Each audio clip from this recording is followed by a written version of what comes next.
Assalamualaikum warahmatullahi wabarakatuh. Selamat siang yang terhormat Bapak Abdul Malik dan Ibu Lilik Tismawati selaku dosen pengampu mata kuliah kesehatan masyarakat. Di sini kami dari kelompok 8 akan mempresentasikan mengenai gizi masyarakat. Sebelumnya, perkenalkan anggota kelompok kami, yaitu Maharendra Lolo, Ilham Maritostiaji, dan Anissa Aulia Zahra. Nah, untuk materi yang pertama yaitu pengertian gizi. Gizi berasal dari kata bahasa Arab yaitu gidza, yang berarti makanan. Kata gizi selain berkaitan dengan makanan juga berkaitan dengan kesehatan dan juga berkaitan dengan potensi ekonomi seseorang, yaitu berhubungan dengan perkembangan otak, kemampuan belajar, dan produktivitas kerja. Dengan memahami gizi, maka kita akan mudah untuk memahami fungsi dari masing-masing zat gizi bagi metabolisme tubuh.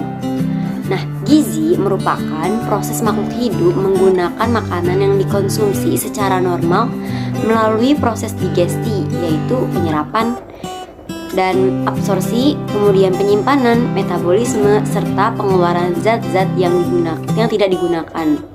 Nah, jadi dapat didefinisikan bahwa gizi adalah zat-zat sebagai komponen pembangun tubuh manusia dalam rangka mempertahankan dan memperbaiki jaringan-jaringan agar fungsi tubuh manusia itu sendiri dapat berjalan sebagaimana mestinya. Mengabaikan asupan gizi berarti juga kita membiarkan fungsi dari jaringan tubuh kita itu tidak bekerja secara maksimal. Sumber gizi itu banyak ditemukan dalam setiap makanan dan minuman yang telah kita konsumsi selama ini. Selanjutnya yaitu ada fungsi dari gizi. Gizi memiliki beberapa fungsi yang berperan dalam kesehatan tubuh makhluk hidup, yaitu yang pertama memelihara proses tubuh dalam pertumbuhan atau perkembangan dan juga menggantikan jaringan tubuh yang rusak. Nah, yang kedua, memperoleh energi guna melakukan kegiatan sehari-hari. Yang ketiga, mengatur metabolisme dan mengatur berbagai keseimbangan air, mineral, dan cairan tubuh yang lain. Yang keempat, berperan dalam mekanisme pertahanan tubuh terhadap berbagai penyakit atau protein. Nah, untuk materi yang selanjutnya yaitu makanan yang beragam. Makan makanan yang beragam itu sangat bermanfaat bagi kesehatan. Makan makanan yang beragam yaitu makanan yang mengandung unsur-unsur zat gizi yang diperlukan tubuh, baik itu kualitas maupun kuantitasnya. Makan makanan yang beragam akan menjamin terpenuhnya kecukupan sumber zat tenaga seperti beras, jagung, gandum, ubi kayu, ubi jalar, kentang, sagu, roti, dan mie. Minyak, margarin, dan santan yang mengandung lemak juga dapat menghasilkan tenaga. Makanan sumber zat tenaga itu menunjang aktivitas sehari-hari. Kemudian zat pembangun. Zat pembangun itu ada yang berasal dari nabati dan juga hewani.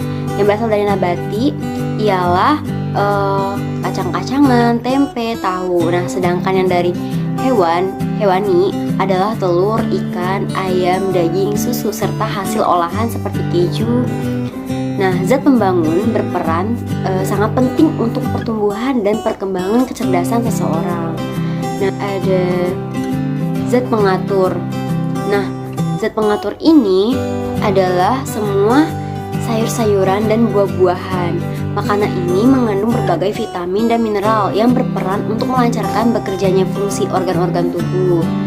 Nah, dari pernyataan di atas, tak satu pun jenis makanan yang mengandung semua zat gizi yang mampu membuat seseorang itu untuk hidup sehat, tumbuh kembang, dan produktif. Oleh karena itu, setiap orang perlu mengkonsumsi aneka ragam makanan, kecuali bayi umur 0 sampai 4 bulan yang cukup mengkonsumsi air susu ibu atau ASI saja. Nah, bagi bayi 0,4 bulan, ASI adalah satu-satunya makanan yang tunggal namun penting dalam proses tumbuh kembang dirinya secara wajar dan sehat. Baik, untuk materi selanjutnya ialah tentang gizi kesehatan masyarakat. Nah, gizi dalam istilah kesehatan masyarakat mengacu sebagai komponen dari cabang kesehatan masyarakat yang berfokus pada promosi kesehatan individu, keluarga, dan masyarakat. dengan menyediakan layanan berkualitas dan program-program berbasis masyarakat yang disesuaikan dengan kebutuhan dari komunitas yang berbeda dan populasi. Gizi masyarakat meliputi program promosi kesehatan, inisiatif kebijakan dan legislatif, pencegahan primer dan sekunder, dan kesehatan di seluruh rentang hidup. Jadi, setidaknya yang perlu dikaji dan diperhatikan ialah hubungan antara ilmu gizi dasar manusia dan kesehatan masyarakat agar dapat tercapai produktivitas.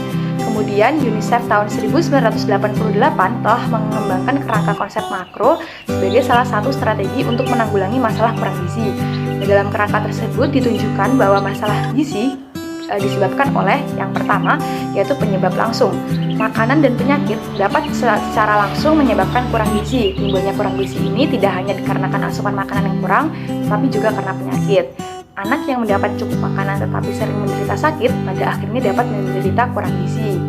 Kemudian yang kedua yaitu penyebab tidak langsung. Ada 3 penyebab tidak langsung yang menyebabkan kurang gizi, yaitu yang pertama, yaitu ketahanan pangan keluarga yang kurang memadai. Setiap keluarga diharapkan mampu untuk memenuhi kebutuhan pangan seluruh anggota keluarganya dalam jumlah yang cukup baik. Kemudian ada pola pengasuhan anak yang kurang memadai. Setiap keluarga dan masyarakat diharapkan dapat menyediakan waktu, perhatian, dan dukungan terhadap anak agar dapat tumbuh kembang dengan baik maupun fisik maupun mental dan sosial. Kemudian ada pelayanan kesehatan dan lingkungan kurang memadai.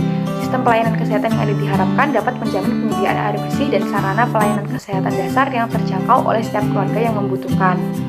Ketiga faktor ini berkaitan dengan tingkat pendidikan, pengetahuan, dan keterampilan keluarga. Makin tinggi tingkat pendidikan, pengetahuan, dan keterampilan ini, makin baik pula tingkat ketahanan pangan keluarga. Makin baik pula pengasuhan, maka akan makin banyak pula keluarga yang memanfaatkan pelayanan kesehatan. Kemudian ada pokok masalah di masyarakat. Kurangnya pemberdayaan keluarga itu dan kurangnya pemanfaatan sumber daya masyarakat berkaitan dengan berbagai faktor langsung maupun tidak langsung. Kemudian ada akar masalah.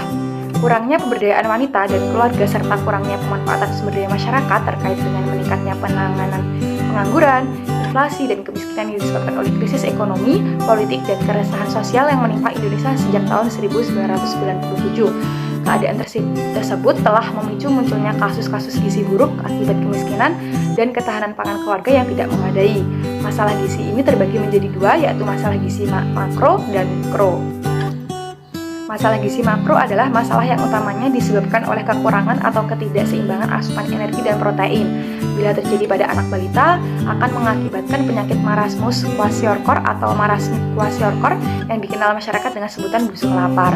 Sedangkan masalah gizi mikro, yaitu khususnya kurang vitamin A, anemia gizi besi, dan gangguan akibat kurang yodium.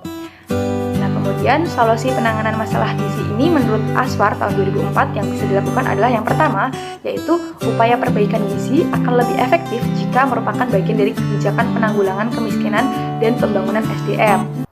Membiarkan penduduk menderita masalah kurang gizi akan menghambat pencapaian tujuan pembangunan dalam hal pengurangan kemiskinan. Oleh karena itu, tujuan pembangunan beserta target yang ditetapkan di bidang perbaikan gizi memerlukan keterlibatan seluruh sektor terkait.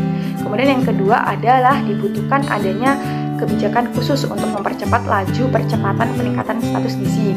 Dengan peningkatan status gizi masyarakat, diharapkan kecerdasan, ketahanan fisik, dan produktivitas kerja meningkat sehingga hambatan peningkatan ekonomi dapat diminimalkan. Kemudian yang ketiga yaitu pelaksanaan program gizi hendaknya berdasarkan kajian best practice atau efektif dan efisien dan lokal spesifik.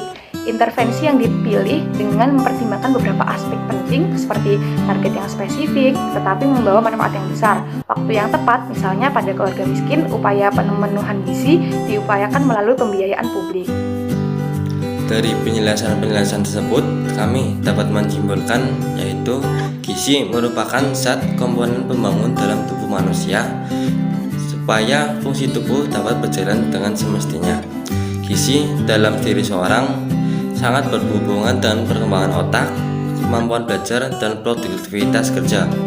Nah, dengan mempelajari ilmu mengenai kesehatan gizi, setidaknya kita mampu melakukan usaha-usaha promotif dan edukatif dengan melibatkan masyarakat luas, sehingga pencapaian program mengenai permasalahan gizi di masyarakat akan lebih mudah dicapai. Terima kasih, sekian dari kelompok kami. Wassalamualaikum warahmatullahi wabarakatuh.